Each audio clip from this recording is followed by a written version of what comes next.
Kalau kita ada masalah pengen cepat diberikan jodoh, masjid tempatnya. Bukan cari jodoh di masjid ya, bukan ngecengin, oh ada talim nih, lihat ke belakang deh, pura-pura pegal gitu, pegalnya ke belakang gitu. Kalau gitu nggak akan dapat, soalnya ngelihatnya sekilas, dia harus lama ngepoin gitu ya. Nah, gimana caranya datang ke masjid dapat jodoh? Ya kayak cerita sahabat Nabi, ada kisah Julaibib namanya. Ada seorang sahabat Nabi namanya Julaibib. Julaibib ini sahabat Nabi yang budak, miskin, dan fisiknya biasa banget. Kan kita nggak boleh bilang sahabat Nabi jelek ya. Tapi biasa banget. Nggak ada yang menarik dari Julaibib. Nggak punya harta, nasabnya biasa, fisiknya juga biasa. Setiap kali dia datang ngelamar cewek, itu ditolak sebelum ngelamar. Udah nggak usah, udah tahu ya, balik lagi. Belum ngelamar juga udah ditolak. Kayak mau nge-follow Instagram, udah di-blok duluan, nggak bisa masuk gitu. Saking nggak ada yang mau sama Julaibib, nggak ada cewek yang mau jadi istri Julaibib, nggak ada bapak yang mau jadi mertuanya Julaibib. Bahkan budak aja nolak, apalagi orang merdeka coba. Akhirnya karena berkali-kali ditolak, Julaibib sedih. Balik ke masjid, duduk aja di masjid ngelamunin, kok nasib saya gini amat ya.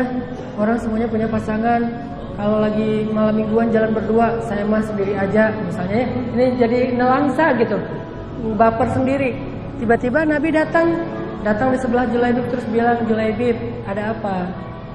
Kata Julaibib, ya Rasulullah, nggak ada tuh cewek yang mau saya jadiin istri. Tapi nggak apa-apa deh. Kira-kira Rasulullah, kalau saya nggak dapat di dunia, di akhirat dapat nggak ya? Udah mulai putus asa nih. Kalau nggak dapat di dunia, dapat nggak di akhirat? Jadi kalau ada teman ngomong kayak gitu tuh ciri-ciri udah putus asa. Udah sering ditolak kali ya. Ya udah deh, saya mah nikahnya di surga aja. Itu mah bahasa-bahasa putus asa. Julaibib udah mulai putus asa. Kira-kira kalau nggak dapat di dunia, di akhirat dapat nggak ya Rasul? Kata Rasulullah, tenang aja Julaibib, kamu akan Allah berikan istri di dunia dan di akhirat. Yang cantik, yang solihah, yang kaya, yang baik di dunia dan di akhirat. Julaibib kaget. Rasulullah bercanda, tapi dia serius. Rasulullah bercanda pengen penegasan aja. Rasulullah bercanda, beneran kata Rasulullah. Kaifa dzalik ya Rasulullah? Gimana ceritanya ya Rasulullah? Kata Rasulullah, coba kamu pergi ke kepala suku Fulan bin Fulan. Bilang ke dia, Rasulullah melamar putri kalian untuk nikah sama saya, sama Julaibib. Beneran nih Rasulullah, beneran. Pakai nama saya deh, pakai nama sakti nih Rasulullah. Datang Julaibib. Assalamualaikum. Waalaikumsalam. Julaibib, pembantu Rasulullah. Enggak, masuk. Apa yang bisa kami bantu untuk Rasulullah? Enggak ada titipan salam dari Rasulullah. Oh ya, alaika wa alaihissalam. Ada apa Julaibib?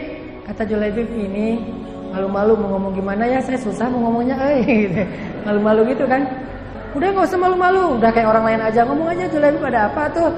Julaibib bilang, Pak, ini ada titipan dari Rasulullah. Titipan apa? Rasulullah ingin melamar anak bapak. Oh gitu? Untuk saya.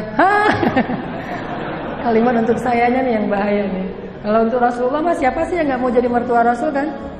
Rasulullah pengen melamar putri bapak. Untuk sayanya tuh ada spasi dulu, ada jeda. Bikin orang deg-degan, udah semangat, jatuh lagi. Untuk kamu. Mau nolak langsung nggak enak. Ini mah utusan Rasulullah kan, pesanan Rasulullah. Mau diterima lebih gak enak lagi. Coba gimana? Akhirnya mikir, oh gitu ya, beneran gini teh dari Rasulullah? Ya kamu nggak lagi mimpi gitu. Beneran ini dari Rasulullah? Oh gitu ya. Ya udah Julaibib gini aja. Kamu tunggu ya. Saya pengen musyawarah dulu sama istri saya. Saya mau minta pendapat istri. Oh boleh Pak. Tungguin dia di ruang tamu. Udah ke belakang nih si bapak. Mama sini mah. Musibah. Ada apa Pak? Wah ternyata ada Julaibib di depan. Emang kenapa dengan Julaibib? Ya dia datang bawa Nabi lagi tuh. Bawa Nabi gimana? Rasulullah suruh kita menikahkan putri kita dengan Julaibib. La haula wala quwata illa billah. Langsung tuh untung nggak bilang innalillahi wa inna ilaihi raji'un ya. Masih bilang la haula wala quwata illa billah. Gimana tuh Pak? Ya gimana ya? Cara nolaknya yang baik-baik biar Rasulullah nggak tersinggung. Rame di belakang. Akhirnya putrinya keluar mendengar suara ibu bapaknya rame. Pak, Ma, ada apa kok rame-rame? Sini dulu nak. Ada apa? Ini ada Julaibib di depan. Julaibib yang mana? Itu pembantu Rasulullah. Oh ya, emang kenapa? Dia datang bawa pesan Rasulullah. Pesannya apa? Rasulullah memesankan supaya engkau dinikahkan dengan Julaibib. Dia kemudian mengatakan, oh gitu? Terus kenapa? Ya, ini bapak sama ibu lagi musyawarah. Musyawarah apa Pak? Lagi mikir gimana caranya. Ma'azallah, kata perempuan ini. Ma'azallah itu kalau bahasa kita auzubillah. Auzubillah apa? Wahai ayah, wahai ibu, apakah ayah dan ibu masih bermusyawarah tentang perintah Allah dan Rasul? Hah? Maksud kamu? Kenapa kita masih menunda-nunda untuk memberi jawaban ya? Padahal ini perintah Allah dan Rasul. Masih mikir?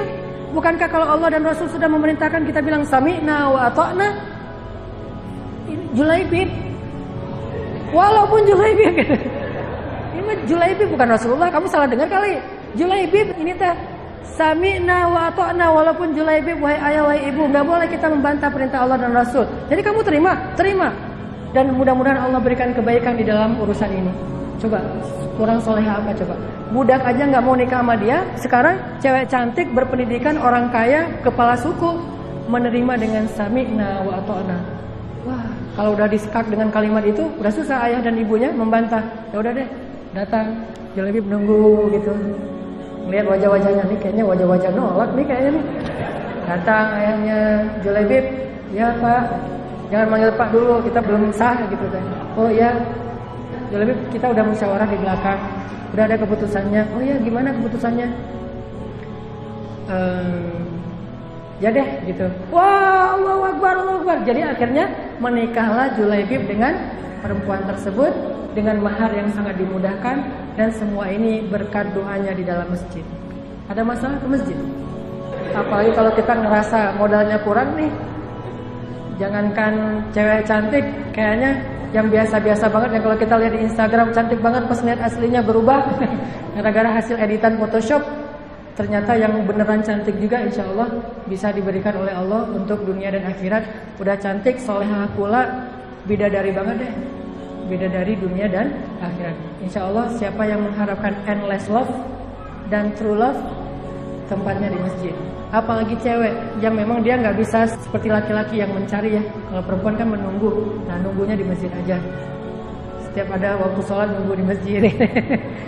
Maksudnya banyak-banyak meminta kepada Allah. Maksudnya banyak-banyak meminta kepada Allah.